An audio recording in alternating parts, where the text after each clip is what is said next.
Spring break is supposed to be the 1 week a year where nothing bad happens. You're with your friends, you're far from home, and for a few days it feels like the real world doesn't exist. No responsibilities, no rules, just sun, freedom, and the kind of memories you'll talk about for years. But sometimes the memories you bring back aren't the ones you wanted. The stories I'm about to share were submitted to me by real people. Regular people who went on regular trips and came home changed. I'm not going to tell you what to believe. I'm just going to tell you what they told me.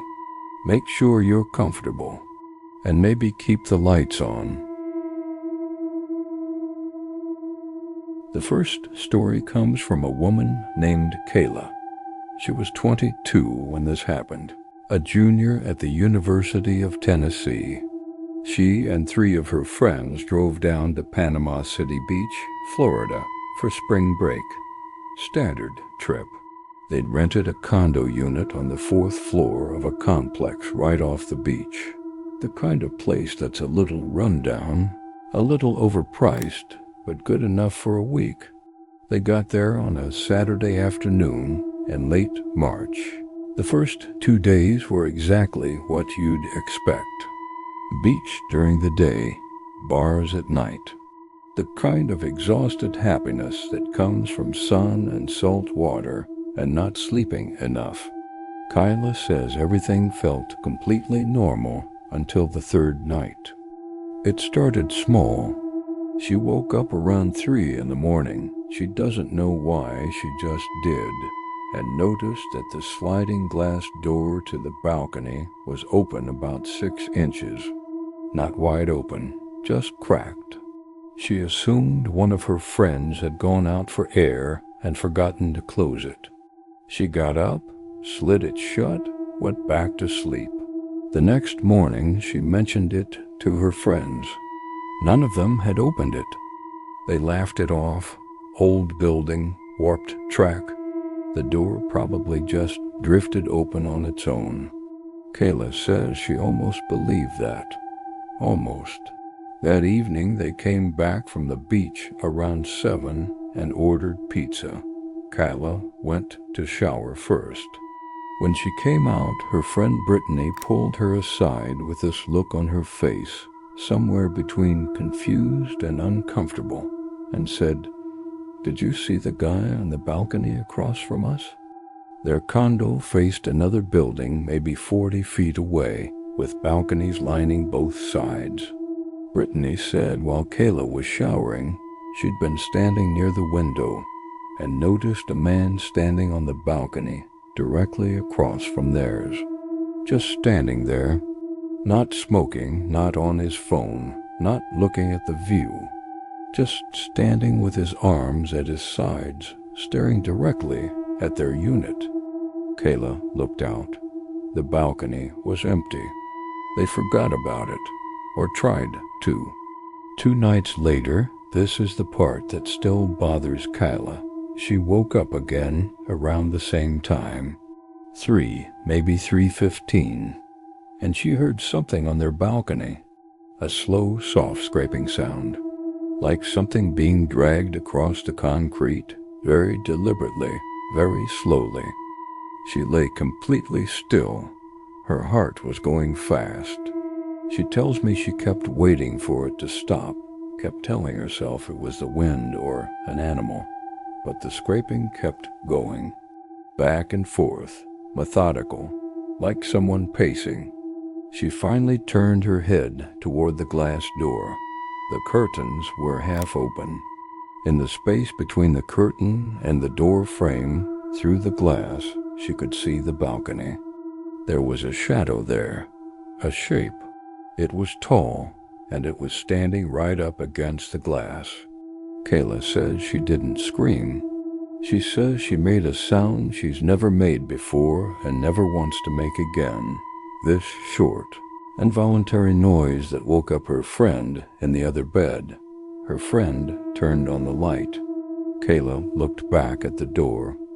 Nothing there. They checked the balcony. Empty. The balcony door was locked from the inside. She was certain of that because she checked the lock before she went to sleep and made a point of it after the first night. They moved to a hotel the next morning. Kayla says she didn't sleep again for the rest of the trip and barely slept for 2 weeks after they got home. She went back and looked at that balcony on Google Street View when she got home. Their unit was on the 4th floor. The balcony had no access from the exterior. No stairs, no ledge, nothing. To get to that balcony from outside, you'd have had to climb the building itself. She still doesn't know what was standing there. She's not sure she wants to. The next story comes from a guy named Marcus. He was 19 at the time, and his spring break trip wasn't the typical beach vacation. He and his older brother, Derek, decided to drive from their hometown outside of Dallas all the way out to Big Bend National Park in southwest Texas. It was Derek's idea. He was 24, outdoorsy, the kind of guy who'd done solo camping trips before. Marcus had never really camped. He figured this was a good way to try it. They drove out on a Wednesday, got to the park by late afternoon, set up camp at one of the primitive sites near the Chisos Basin. No electricity. No cell service past a certain point. Just desert, rock, and sky. Marcus says the first night was incredible. He'd never seen stars like that in his life. They sat outside until midnight, talked about everything and nothing, and he went to sleep genuinely happy. The second day, they hiked the South Rim Trail. Long, hard, beautiful. They got back to camp late and were both exhausted. Derek was asleep almost immediately. Marcus couldn't sleep. He's not sure why. He chalks it up to the altitude, or maybe just being in an unfamiliar place. But he lay there in the tent with his eyes open for a long time. It was quiet in a way that felt almost aggressive. No wind, no insects, just this total, pressing silence. Then he heard footsteps. He tells me they were slow and deliberate, moving around the perimeter of their campsite. Not running, not stumbling, just walking. He figured it was another hiker, maybe a park ranger doing rounds. He waited for them to pass. They didn't pass. They kept circling. He nudged Derek awake. Derek sat up, listened, and then unzipped the tent. Marcus grabbed his flashlight. There was nothing there, but the fire, which had burned down to almost nothing, had been disturbed. The ring of rocks they'd placed around it was rearranged, not dramatically, just shifted, like someone had crouched down and moved 3 or 4 of the rocks with their hands. Derek said it was probably a javelina, or maybe a deer. Marcus says he's seen both and neither one rearranges rocks. They zipped the tent back up and didn't say much. Marcus lay there listening and eventually fell asleep. In the morning, Derek found something that he didn't tell Marcus about until they were already in the car driving home. He didn't want to stay another night and didn't want Marcus to ask questions while they were still out there. About 20 feet from their tent, in a patch of dry soil near a cluster of rocks, there was a pair of boot prints. They faced the tent. Just the 2 prints, side by side, standing still. No tracks leading to them. No tracks leading away. Like whoever made them had simply appeared, stood there, looking at the tent, and then ceased to exist. Marcus says Derek is ex-military, calm, not a dramatic person. He says it was the look on Derek's face when he described those prints that scared him more than anything else about the whole trip. They never went back to Big Bend. Marcus says he still doesn't camp. And sometimes when he drives at night and the road gets dark enough, he thinks about something that occurred to him on the way home that he hasn't been able to shake. While he was lying in that tent listening to the footsteps circling outside, he had assumed the sound was coming from ground level. But Big Bend has a lot of rock formations around the campsites, elevated shelves of limestone that hang above the sites on 3 sides. He's never been sure the sound was coming from the ground. The last story comes from a woman who asked me to call her Dana. She's 26 now. What happened to her happened 3 years ago during a spring break trip to the Outer Banks in North Carolina with her college roommate, a girl named Sophie. They'd rented a small house right on the beach, one of those old, stilted beach houses with weathered wood siding and a screened-in porch. It was off-season, which meant the rental was cheap and the stretch of beach around them was almost completely empty. The nearest house was maybe a quarter mile up the road. There were a few cars that passed occasionally, but for the most part, they had that whole section of beach to themselves. Dana says she loved it at first. The isolation felt peaceful. They spent the days reading, walking the beach, cooking simple dinners. It was quiet and slow and exactly what she needed. The strangeness started on the 4th day. Sophie had gone for a run along the beach in the morning. She was a runner, did it every day, and when she came back, she was quieter than usual. Dana asked if she was okay.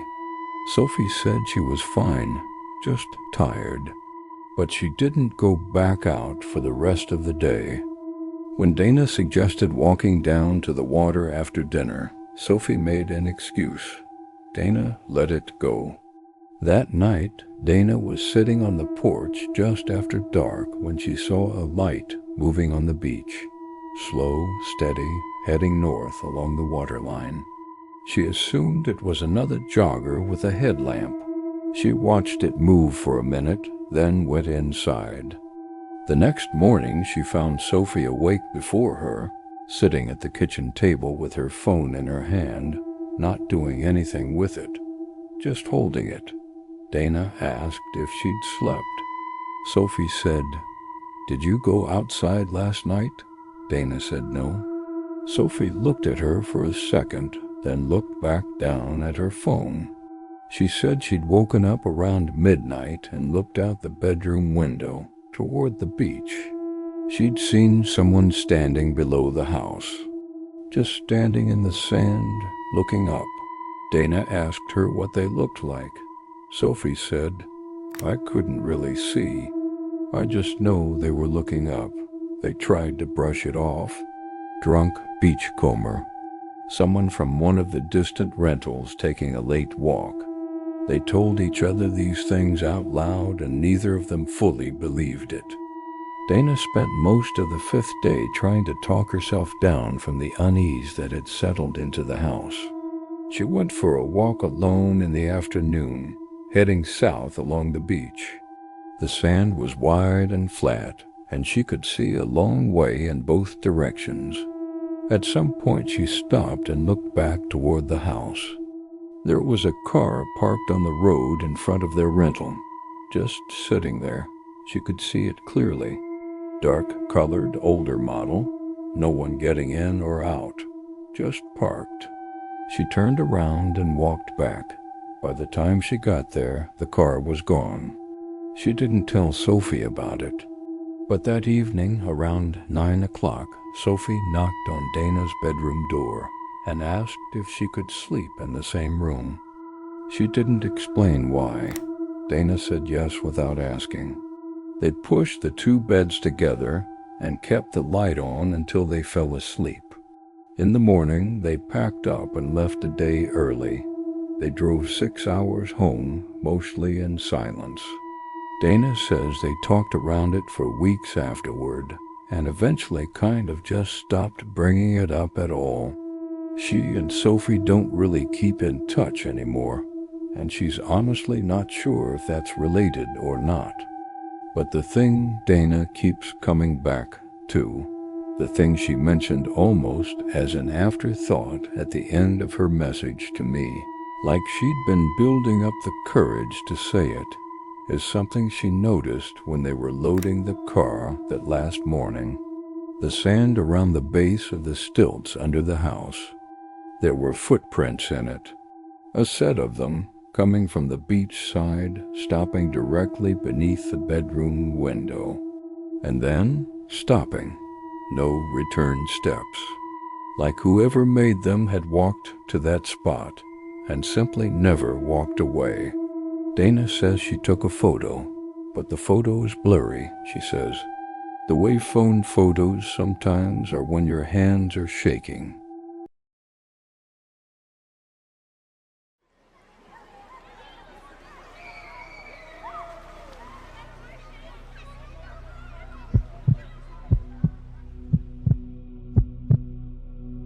This happened spring break, about 4 years ago. My girlfriend Anissa wanted to do something low-key. She'd been talking about a cabin trip for months, just somewhere to disappear for a few days with no obligations. Her brother Hunter was on break from school and was staying with us at the time anyway, so he came too. I found a place online. It was pretty deep in the woods, which was the point, and it was cheaper than it had any right to be. I remember thinking that briefly, and then not thinking about it again. We got there Friday night around dinner time. The place felt genuinely cut off. You couldn't see the road you'd driven on from the front porch, which I actually liked at the time. There was an outbuilding off to the side of the property, like a large shed which was padlocked. Hunter played with the lock for a second and said it looked new, like it had been swapped out recently. I said it was probably just the owner keeping equipment in there. We didn't really think much of it. It was getting dark, so we went inside and immediately started making dinner. That first night was fine. We had a few drinks on the porch and went to bed pretty early. I can't remember exactly when, but it started lightly raining at some point. The woods were really loud, which was a major surprise, at least to me. It was this constant wall of insects and frogs, and something about it was actually really calming. I do want to mention that at some point before falling asleep that night, I heard something bigger moving around out there, although I figured it was just a deer. I fell asleep not long after that. What woke me up was a sound like something hitting the side of the cabin. I don't know what time it was exactly, let's just say 2. I froze there in bed for a minute, wondering if what I heard was just part of my dream or not.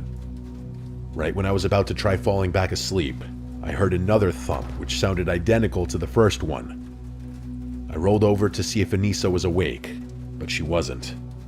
So it was up to me to investigate. I really didn't want to, but if there was a bear poking around out there, it would have been better to know about it than to not know. So I reluctantly got out of bed and grabbed one of our flashlights. I didn't want to go outside, but the outdoor visibility through the cabin windows was limited. Despite that, I noticed what appeared to be footsteps on the ground near the outbuilding, which was incredibly alarming. Those footprints could not have been ours because none of us had been outside the cabin after the rain had started, at least not to my knowledge. I reasoned that it was possible Hunter had gone out there without me realizing, so I figured I'd ask him in the morning. Still, I was pretty confident that he wouldn't have done that, which made the situation all the more eerie. The footprints didn't look like an animal's, although they were too far away to tell for sure, and if I had been unwilling to go outside earlier, there was absolutely no chance I was doing so after seeing what I saw. I made sure the place was locked up and went back to sleep. Unfortunately, the night was far from over. I woke up a few hours later to knocking on the front door, which is one of the most terrifying things I can imagine waking up to. Hearing that knocking meant there was a stranger out there, which actually got my heart going a little bit. It was just so late.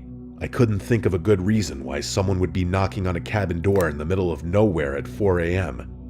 The knocking woke up Anissa, who was about 10 times more scared than I was. I had to do something. So I walked over to the door. Before I could even announce myself, the person on the other side said he was a forest ranger and that there'd been some kind of incident in the area and he needed to do a welfare check. I paused a bit before responding, mostly out of fear, but it was obvious he already knew I was there. I told him we were all good and didn't need to be checked up on, saying I just wanted to get back to sleep. I thought that would do the trick, because he paused for a little while before saying anything. But then, instead of leaving, he said he'd need to ask us a few questions. I was instantly suspicious, and I was almost fully confident the person on the other side of the door was not any kind of law enforcement. At that point, Hunter had woken up too and was standing behind me. I whispered to him to call the police, saying I'd stall the guy at the door. I went back and forth with him, giving him nothing answers without telegraphing my suspicion. After a little back and forth, Hunter walked up to me and whispered that the police said no rangers had been dispatched to the area. That's what I suspected, but hearing Hunter actually vocalize it made my heart rate kick up again. I was scared and downright panicking at that point. It was 4 a.m. We were truly in the middle of nowhere, and some guy was banging on the door pretending to be a ranger. I don't know how, but it felt like the person on the porch could sense my fear, because he raised his voice and started banging on the door a little harder. I told the person I wasn't going to open up and I wasn't going to answer any questions, which only seemed to anger him. He started demanding I open the door, threatening to kick it down and telling me I'd be arrested for failure to comply. That's when Anissa screamed at him to go the fuck away, which only made things worse. He started kicking the door, and when it didn't give, he stomped around the cabin. I yelled at Anissa to go lock herself in the bathroom, which she did. Hunter and I grabbed some knives from the kitchen and just kind of tracked the guy's sounds around the cabin. I was beyond terrified, but I had no choice but to prepare for a fight. This guy meant us harm. This guy was trying to break into our cabin and kill us. Before I could react, one of the windows shattered into a million pieces. That guy had thrown a rock through it. I was ready for him to jump through, but he didn't. It was the tensest moment of my life. After what felt like forever, with Hunter and me just staring at a broken window, I heard police sirens approaching. I'll fast forward through this next part. The police searched the area, but miraculously, they couldn't find the guy. Hunter was furious. He was practically yelling at the officers that the freak had been on the property less than a minute before they arrived, so he had to be close by still. The officers said there was nothing they could do, and advised us to just pack up and leave. So that's exactly what we did. It's not like we had much of a choice. But Hunter wouldn't let go of how incompetent those officers were being. It was only after the fear and adrenaline wore off, and we were driving away, that I realized how truly insane what just happened was. For someone to even know about that cabin in the first place was so unlikely. It was like they planned it. And what they even wanted was a mystery in and of itself. All in all, it was an extremely uncomfortable and unsettling experience.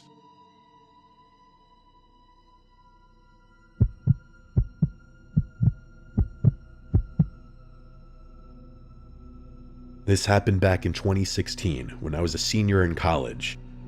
I was in a frat, TKE, and one of the traditions that came with being in Greek life, at least at our school, was that you spent spring break with your brothers and whatever sorority or sororities you were affiliated with.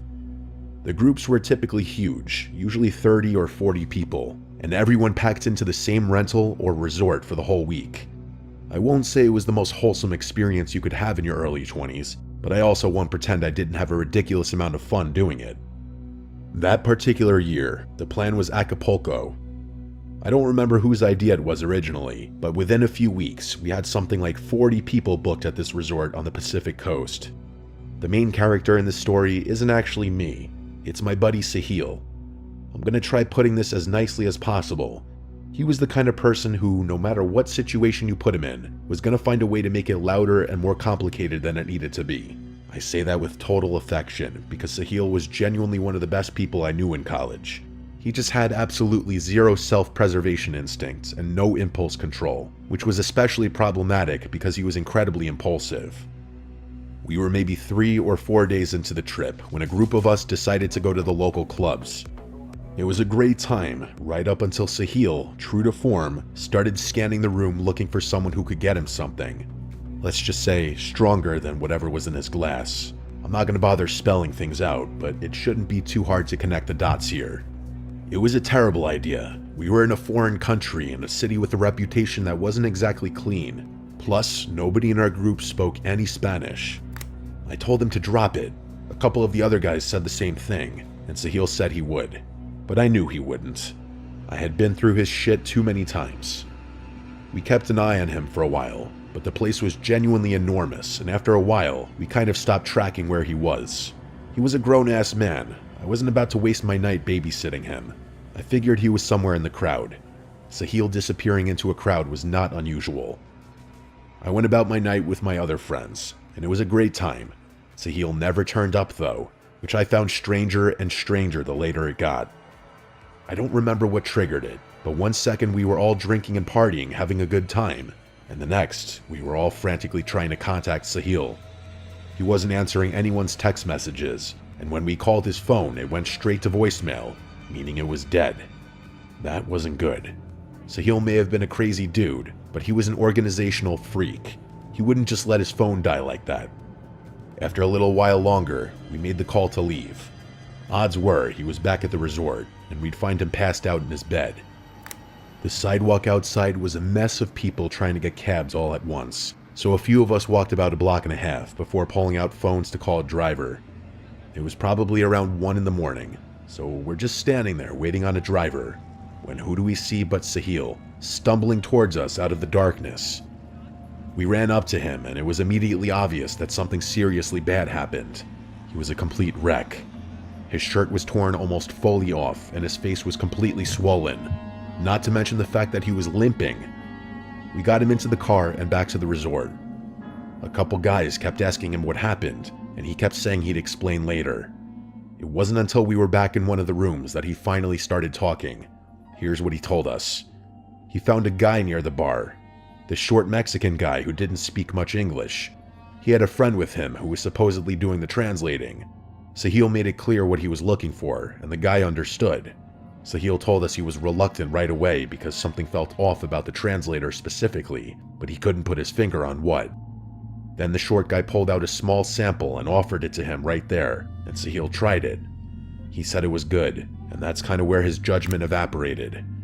After that, the short guy said he couldn't do business inside the club and told Sahil to come outside with him. Sahil knew he shouldn't have gone, but he went anyway, which, I mean, what do you even say to that? They walked out a side exit, and there was a car waiting just outside the door. Before Sahil really understood what was happening, they were already pulling him into the back seat. They drove. He said it felt like maybe 15 or 20 minutes, but he was panicking and not exactly thinking straight, so he honestly wasn't sure. What he was sure about was that they went rummaging through his pockets the second the car started moving. They robbed him, and when he tried to resist, they beat him senseless. They destroyed his phone and stripped him of everything of value. What saved him was that at some point during the drive, one of the guys asked him why there were so many Americans in the city right now, and Sahil, without really thinking about it, explained that he was there on spring break with dozens of other students from the same university who were all staying at the same resort. He had no idea at the time that he was essentially talking his way out of being killed or trafficked. The two guys went back and forth in Spanish for a while after that. Then the car pulled over and they threw him out. He landed on some random road he didn't recognize and just started walking. He didn't know where he was, so he had no choice but to just walk in the direction he thought the car had driven, and by some miracle, it turned out to be the correct decision. I really don't know what would have happened to him had he not run into us, or if he had left the club 20 minutes sooner. We debated calling the police for about 3 seconds before unanimously deciding that was probably the worst idea for everyone involved, Sahil included. Besides